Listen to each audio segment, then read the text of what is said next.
Hello everyone, welcome to Glade Prep. आज है 2 मई 2025 और जैसा कि आपको पता है हम डेली न्यूज एनालिसिस करते हैं, फैक्चुअल एनालिसिस करते हैं और उसके बाद 20 क्वेश्चंस की प्रैक्टिस भी करते हैं।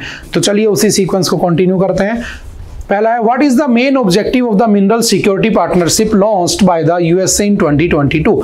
तो 2022 में यूएसए ने एक स्कीम स्टार्ट की थी, इनिशिएटिव लिया था मिनरल सिक्योरिटी पार्टनरशिप, जिसका पर्पज ये था कि जो चाइना का डोमिनेंस है उसको कम किया जाए, ठीक है, और जो क्रिटिकल और रेयर अर्थ मिनरल्स उनकी शेयरिंग की जाए। इसलिए इसका नाम है मिनरल सिक्योरिटी पार्टनरशिप। तो कब स्टार्ट होता है? 2022 में। तो क्यों आया था? To secure sustainable supply chain for the critical minerals. उसकी चेन बनी रही, याद रखना। ओरिजिनली इसमें इंडिया नहीं होता है। इसमें कितने मेंबर्स हैं टोटल? तो 14 मेंबर्स इसके अंदर, ध्यान रखना। और जो 14th नंबर पे वो इंडिया ही ज्वाइन करता है। चलते हैं next. Which of the following countries is not an original member of the mineral security partnership? तो कौन नहीं है? तो इंडिया इसका ओरिजिनल मेंबर नहीं है। ये बाद में 2023 में एज 14th मेंबर उसमें ऐड होता है। ये हमने एडिटोरियल में भी डिस्कस किया था। द टर्म ऑरेंज इकोनॉमी, ये भी हमने आज पढ़ा था कि जो वेव्स जो समिट हुई थी, है ना, जो हमारे मुंबई में हुई थी, उसमें मोदी जी जाते हैं और वहां पर वो एक वर्ड यूज करते हैं, ऑरेंज इकोनॉमी। तो what is the orange economy? तो बेसिकली ये क्रिएटिव इंडस्ट्रीज की से जो पैसा आता है, जैसे आर्ट, कल्चर, एंटरटेनमेंट, उससे आने वाले पैसे को, उससे होने वाली इनकम को क्या कहा गया? Orange economy. तो ये भी ध्यान रखना, हमने पढ़ा भी था एडिटोरियल में। In the context of the Indian Parliament, who can introduce a private members bill? तो ये भी हमने एडिटोरियल में डिस्कस किया था, एडिटोरियल आया था इस पे भी, कि जो प्राइवेट मेंबर्स बिल है वो खत्म हो चुके हैं। 1970 के बाद तो कोई पास ही नहीं हुआ है ना। तो क्या होता है प्राइवेट मेंबर बिल? तो याद रखना, एक होते हैं मिनिस्टर्स, गवर्नमेंट जो चलाते हैं, एक होते हैं उनके अलावा मेंबर्स, जो चाहे अपोजिशन के हो, चाहे सेम पार्टी के हो, चाहे कोई भी हो। अगर वो मेंबर ऑफ पार्लियामेंट अगर वो बिल लेकर आता है कि कौन, अदर देन द मिनिस्टर्स, तो उस बिल को हम कहते हैं प्राइवेट मेंबर बिल, ठीक है। तो any members of the parliament who is not a minister is considered as private member. In independent India, caste data has been officially collected in which of the following surveys? तो याद रखना 2011 में cast data इकट्ठा किया गया था, but उसको publish नहीं किया गया था, ठीक है, ये भी हमने पढ़ा था। द मिनरल सिक्योरिटी पार्टनरशिप जो MSP है, focus primarily on minerals that are critical for which industries? किस इंडस्ट्री के लिए क्रिटिकल है? तो याद रखना renewable energy and electric vehicles, क्योंकि हमारा फ्यूचर इसी पे डिपेंड करता है। क्योंकि अगर हमें कार्बन एमिशन फ्री होना है, कार्बन न्यूट्रल होना है, तो हमें यही चाहिए, और इसके लिए जो मिनरल्स है वो क्रिटिकल माने गए हैं। इंडिया के पास 30 क्रिटिकल मिनरल्स की लिस्ट है, ध्यान रखना। नेक्स्ट है, Crimea was annexed bye Russia. Crimea को कब रशिया अनेक्स कर लेता है? तो याद रखना 2014।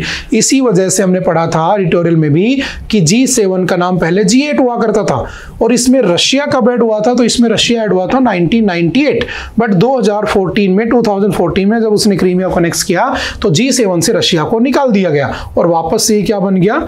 G7 बन गया, ठीक है, ध्यान रखना इस बात का। The national human rights commission NHRC of India was establish कब बना होता है? तो याद रखना इस पे भी एडिटोरियल आया था हीट वेव्स को लेकर, तो 1993 is the right answer. Who appoints the chairperson of the national human rights commission? तो कौन अपॉइंट करता है? तो याद रखना इनको अपॉइंट करते हैं प्रेसिडेंट ऑफ इंडिया। चलते हैं next. Which of the following statements about a private member's bill is correct? Correct पूछा है, ध्यान रखना, अच्छे से लैंग्वेज पढ़नी है। It has the same status as a government bill once passed, ठीक है, बिल्कुल सही है, ठीक है। तो option number is the right answer. इसका देखो, it can be introduced only with the prior permission of the president, नहीं। It is discussed during question hour, नहीं। It does not require voting, ये भी नहीं है। ये सेम वैसे पास होगा जैसे नॉर्मल बिल होता है, बस प्रेजेंट करने वाला कोई और होता है, ठीक है। चलते हैं next. Which of the following is not a founding member of ASEAN? तो ASEAN 10 मेंबर्स है, 1967 में बना था। जकार्ता इंडोनेशिया में उसका हेडक्वार्टर है। तो कौन नहीं है उसमें? इंडिया नहीं है, because India is not part of ASEAN, ठीक है। The headquarters of the association of south east Asian Nations, कहां पर ASEAN का हेडक्वार्टर? तो याद रखना ASEAN का हेडक्वार्टर है Jakarta, Indonesia. Option number B is the right answer. ASEAN was established in which year? ASEAN कौन सी ईयर में बना होता है? तो याद रखना 1967 में बना होता है, ठीक है। चलते हैं next. Which was the last year when caste based data was collected in the census of India? कब हुआ था? 1931 में लास्ट टाइम हमने कास्ट सेंसस किया था। 2011 में भी किया था, बट उसको पब्लिश नहीं किया था, ध्यान रखना, और अब से दोबारा से करने की बात हो रही है। Jallikattu is a traditional sport primarily associated with which Indian state, कौन से स्टेट में जल्लीकट्टू बनाया जाता है? तो याद रखना तमिलनाडु में, ठीक है, कल्चर में फॉलो किया जाता है उनके यहाँ पे।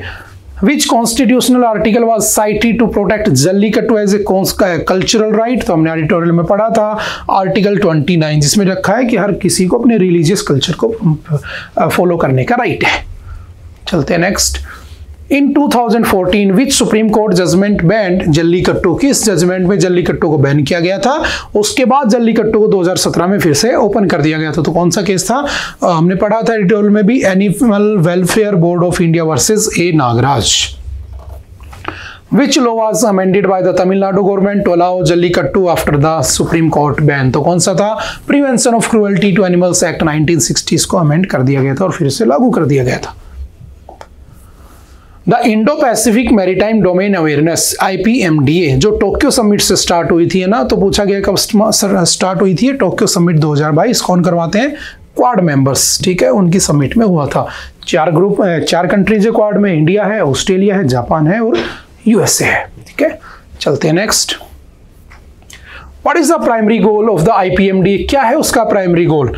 तो हमने पढ़ा था एडिटोरियल में, आप ऑप्शन देखोगे तो समझ जाओगे। Option number B, to improve surveillance and maritime domain awareness in the Indo Pacific region. Option number B is the right answer. चलते नेक्स्ट। आई थिंक आज के लिए इतना ही था। आई होप कि आपको बातें समझ में आई होंगी। फिर भी अगर कोई डाउट रहता है तो आप आकर मिल सकते हैं, एनी टाइम पूछ सकते हैं। ओके, बाय बाय, मिलते हैं दोबारा से। Thank you, have a nice day.